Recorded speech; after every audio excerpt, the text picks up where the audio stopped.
All right, guys, we've got two major Medicare headlines that we need to talk about. They're kind of been conflicting with each other, so I'm going to talk about both of them, just splice them together side by side, because I think it tells a decent story about where we're headed.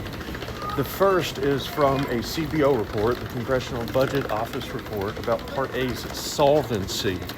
Part A, the Hospital Trust Fund, it's now projected to run out in the year 2040 rather than the year 2052, though it was 2036 a few years ago. So that's a 12-year solvency hit from what was projected by the Congressional Budget Office. Second headline came from HHS, Health and Human Services, CMS. This just dropped today, announcing a major crackdown on Medicare fraud, including applying new audits, new analytic tools, and using deferred federal Medicaid payments to find all kind of audits across the nation. Really, what's going on? Let's unpack this and probably turn it into about a 6 or 7 Medicare minute while I go through the airport. This is Ansel. Okay, I'm waiting on my Uber, and maybe I should stand still. Probably not. I'm going to have to go meet him. Anyways, so first of all, let's talk about the Part A solvency trust fund issue that we're running into, right? So the CBO analysis looked at recent tax and budget legislation and that's effect on Medicare's hospital insurance trust fund, right? This is Part A. Part B, not affected by this. Part B is paid outside of this trust fund, so we're not worried about it. Remember, we're talking about Part A, we're talking about inpatient hospitals, skilled nursing facility, hospice, some home health, and it's primarily being funded by our payroll taxes. So when the Congressional Budget Office says that the trust fund now is going to go insolvent or run out by 2040 instead of 2052, we're not saying that Medicare is going to disappear. All that means is that once the trust fund, or let me reword this, if the trust fund ever depletes, Medicare will only be able to pay benefits then from incoming payroll revenue. Now, historically, that means across-the-board payment reductions unless there's a congressional action, which absolutely, I think that's something that would come to pass. Congress doesn't want Medicare voters to vote against them, right? So that's something that would be a really obvious thing that Congress would vote to reinforce. Now, the second headline. Department of Health and Human Services announcing a shift from what's called a pay and chase fraud enforcement to what they're deeming a detect and prevent model. The goal, or what they're emphasizing, is real-time analytics on their end, having enrollment moratoriums on high-risk supplier categories, which is interesting. So some of the things that we're seeing fraud on more prevalent, right? And then tighter program insight, oversight. Really what they're saying is this: if we're going to protect Medicare's finances, we have to stop improper payments before they go out. I think the strategic question there we're looking at right now, is fraud the reason Medicare's trust fund moved up 12 years? I mean, it's a good thought. Fraud mostly affects Part B, right? So I would say no. That's not the reason we're seeing this move up 12 years. The Budget Office, Congress's Budget Office, the projection shift is driven largely by revenue and then spending assumptions, including President Trump's tax changes and the hospital cost growth that we're seeing. Fraud is a completely separate issue altogether, but they do intersect. You know, when trust fund pressure increases, the program's integrity becomes politically and then ultimately financially urgent for anyone, including taxpayers, right?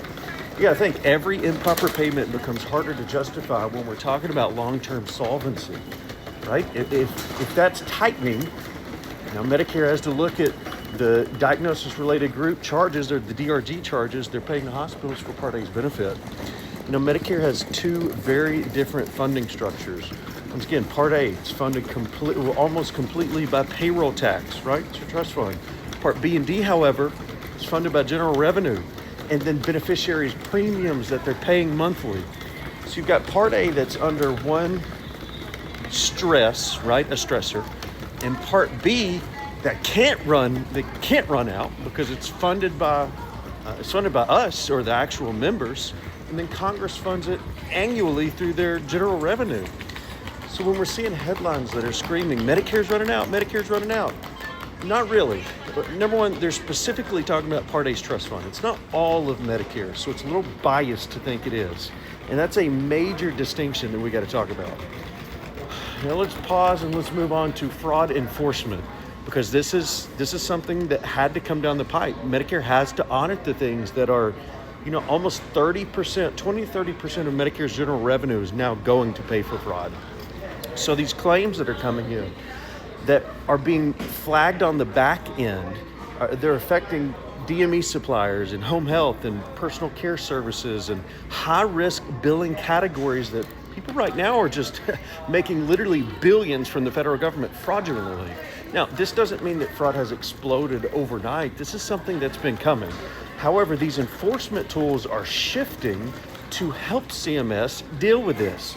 Now, historically, whenever CMS tightens their enforcement, you're going to see moratoriums on durable medical equipment suppliers, more audits coming down, a lot slower reimbursement cycles. We're also going to see compliance burden increase. And I think these federal audits, I think it's something that's going to really affect the MA department and the Part D department. The bigger picture tension that we're dealing with, you've got on one side over here, revenue pressure and an earlier trust fund exhaustion.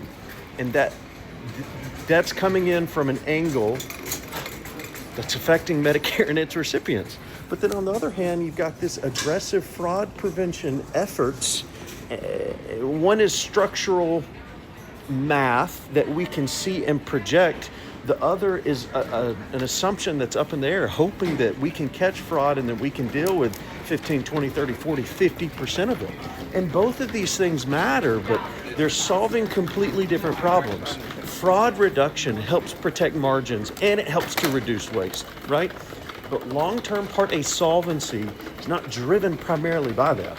It's primarily driven by payroll tax revenue. One way they could fix this is by increasing that. That would affect small business owners.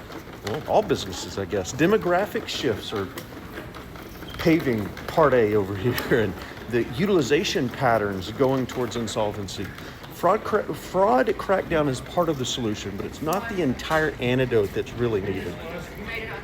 The strategy of what CMS should really be looking at, because that's what really affects us as agents and advisors to our members. For beneficiaries, nothing really is going to change for you. Part A is still being funded, Part B's not in trouble, Part D's not in trouble, right? And once again, historically, Congress always intervenes before a trust fund depletion. Now for providers, they can expect tighter oversight, especially in those high-risk durable medical equipment or Part B billables, those kind of categories. And for our MA carriers, that trust fund stress plus the enforcement tightening it's going to influence your bid strategy. And then that will influence reimbursement pressure over time, or what CMS is willing to give you. Now, for us as agents, the takeaway is not to panic, because nothing's going to come with this. Part A is going to be funded. Just be aware, because when this type of fiscal pressure increases, policy changes have to follow. Sometimes for us, that means that there's going to be payment model reform or reimbursement restructuring, especially with compensation. We're going to see more benefit redesign, more eligibility adjustments, and a lot more compliance expansion to make sure agents are doing what they're supposed to do. Remember, Medicare is not collapsing. It will be here in the long run. It will be here long after we are gone in the sound of my voice, but it is evolving. Okay, last thing, and probably really important. These two headlines, while they are in tension, I don't know that they contradict each other completely, because there is connection there. When those fiscal projections tighten, then CMS's enforcement will tighten as well. And when that enforcement tightens, the scrutiny on carriers and the scrutiny on providers will increase. And if the scrutiny increases, the whole system has to adjust for something like that. So once again, Medicare is being projected right now by the CBO, Part A trust fund, to be exhausted or go insolvent by 2040. This has happened multiple times in history. Every time it's happened, Congress has intervened and kept that from happening. So what changes then is how we're going to fund it going forward.